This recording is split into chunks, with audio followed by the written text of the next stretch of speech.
and welcome to Newsbreak. I'm your host, Nick Steffens. The Panther and Demon soccer teams put an end to one of the wildest streaks in sports, but first, today's top stories. Main Street Washington, an affiliate of the Main Street Iowa program, has seen over $20 million in private investment in its downtown district since establishment in 2008, half of which was invested in the past 5 years. Main Street Iowa, the Iowa Economic Development Authority, and Iowa Finance Authority officials recognized the organization's milestone and presented the Leadership Award to Main Street Board President Maddie Widmer. The investment was measured through Main Street Washington's quarterly reports, which include funds spent on non-Main Street initiatives, but only reflect completed projects in the downtown district, where the organization often participates. Main Street Iowa's Executive Director Debbie Durham said that the milestone demonstrated the program's economic impact and ability to promote growth in business, jobs, and investments in Iowa's communities. Main Street Mount Pleasant was recognized with the State Leadership Award at the annual Main Street Iowa Development Awards held in Des Moines. The program honors those who work tirelessly to revitalize Iowa's downtowns and make a difference in the state's Main Street districts. The Watering Nymphs were honored with the Leadership Award for taking care of the downtown flower pots and beds. The group included Ashley Lohman, Chuck Albright, Penny Ronbuehler, and Grace Vandenberg. 14 projects received recognition, and 47 Leadership Award recipients were honored for significant leadership and volunteer contributions to their local Main Street programs. The Main Street Iowa program, established in 1985, has had a significant impact on Iowa's economy, including more than $2.6 billion in private investment, more than 3.7 million volunteer hours, and more than 5,300 new businesses, and more than 16,000 jobs. The Washington Public Library celebrated El Dia de los Niños and El Dia de los Libros, Day of the Child and Day of the Book, for the first time on Saturday. The annual holiday, which is widely popular in Mexico, where it is observed on April 30th, has never been largely celebrated in Washington.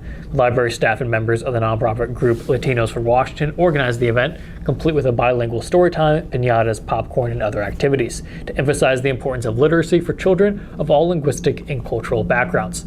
Despite colder than ideal weather, roughly 25 to 30 people attended the event. The organizers hope to make the celebration an annual affair and expand on it in the future. Waco High School in Wayland recently hosted the Ultimate Warrior pageant, with 13 junior and senior boys competing in team wear, talent, and style and wit categories. The biannual event raises funds for the school and community while supporting extracurricular activities. The contestants representing various student teams and organizations perform in front of a panel of 3 judges, who then reveal the winners of the title of Waco Ultimate Warrior. This year, the crown went to Chase Waterhouse, Mr. Volleyball. In addition to the competition, the event also featured a silent dessert auction and a People's Choice Award, raising almost $1,300. The Ultimate Warrior pageant is an opportunity for students to be center stage and to build confidence while stepping outside their comfort zones. We're going to take a quick break, and when we come back, we'll take a look at the weather and sports.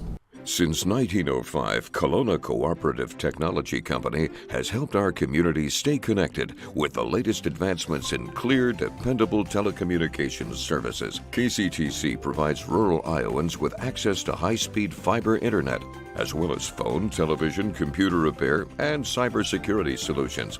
We're also proud supporters of local organizations and area schools within the community. KCTC, keeping Kelowna connected.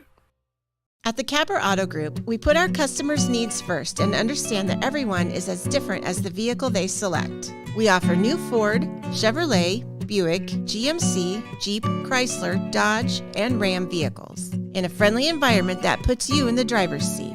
When it comes to service, we maintain factory-trained technicians and competitive pricing. The Capper Auto Group still believes that service after the sale provides the best customer experience. Come see the Capper experience for yourself.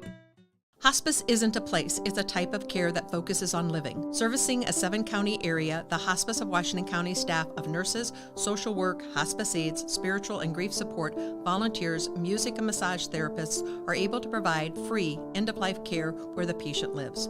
We write wills, give consent for organ donation, but rarely is there a plan for what we would want the final phase of our lives. At Hospice of Washington County, we encourage our patients to be in charge of their healthcare decisions while maintaining quality of life. Tammy takes the time and has the personal interest in each one of us. I don't worry about what's going to happen because I know my policy is taken care of. She pulls what I need and puts it together, which is the program I get from her. every year she calls around September, so it says, there's changes again, and I'm going to do the best thing for you. It's been perfect. She does a great job.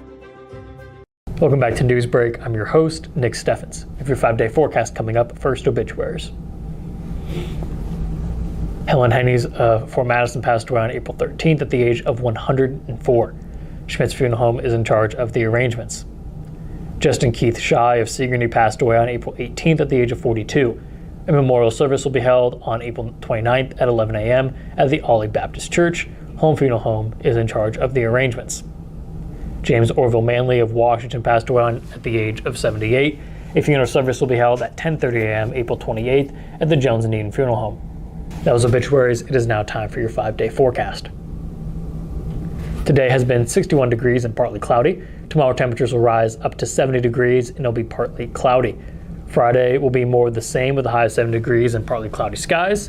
Temperatures will fall over the weekend with Saturday being 63 and mostly cloudy. And on Sunday it'll be 54 and mostly cloudy with high winds. We're going to take another quick break, and when we come back we'll take a look at sports.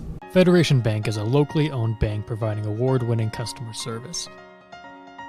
We believe that we are more than just a federation of banks, but a federation of communities, serving Brighton, Richland, Wellman, and Washington, Iowa. Federation Bank's highly skilled staff is here to make sure you are able to accomplish your personal and professional goals, whatever they may be. Federation Bank, your family bank. Family owned and operated by Andy and Sarah Ross, Ross Auto has been your vehicle repair and maintenance headquarters since 1935. We specialize in all makes of cars and light-duty trucks.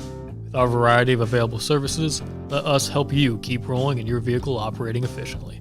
Services include general auto repair, alignments, brakes, fuel injection, and more. Schedule your appointment today at 319-653-5656. That's 319-653-5656.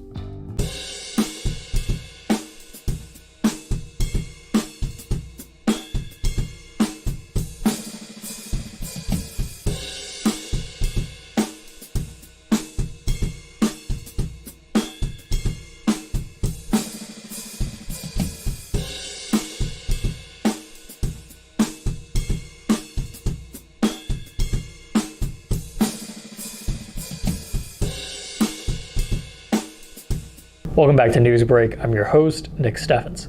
It is now time for sports. And now, sports, brought to you by Fairway.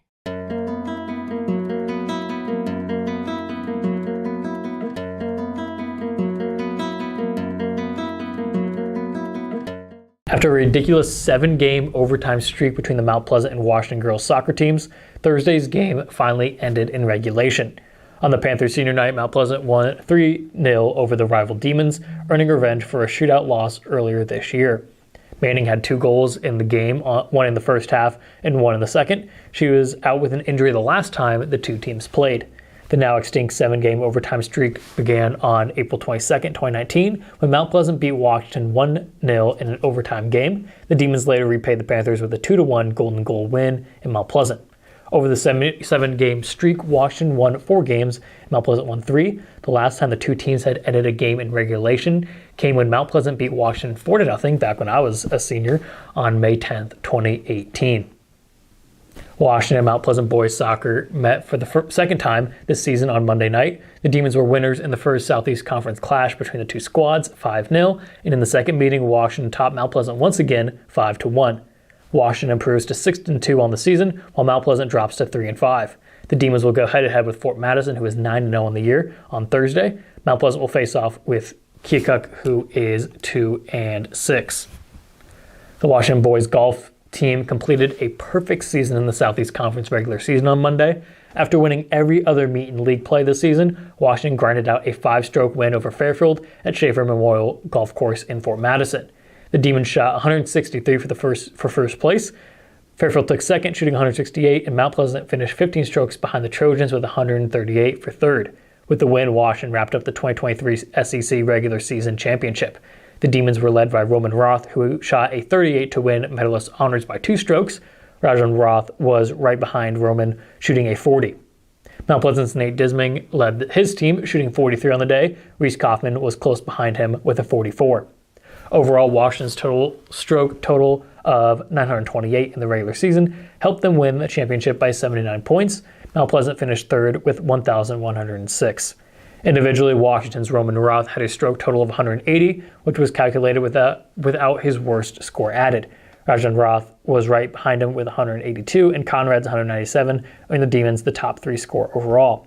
The teams will return to Fort Madison for the conference tournament later in the year. Schaefer Memorial Golf Course will play host to the SEC Championship on May 3rd. The Washington girls golf team has done a lot of winning this season, and on Monday night at Burlington's Flint Hill Golf Course, they did it once again. In that final Southeast Conference meet of the season, the Demons were victorious with a team low score of 166. That was 23 strokes less than the run-up Keokuk. Mount Pleasant did not post a team score due to only having 3 golfers. The Demons' highest individual finisher on the day was McKenna Conrad. The senior was 1 stroke away from first, settling for second with a 39. Teammate Mallory Johnson was just one shot behind with a 40. For Mount Pleasant, Kylie Walderbach led with a low of 54. And that is the news for Southeast Iowa. I've been your host, Nick Steffens. This has been your news break.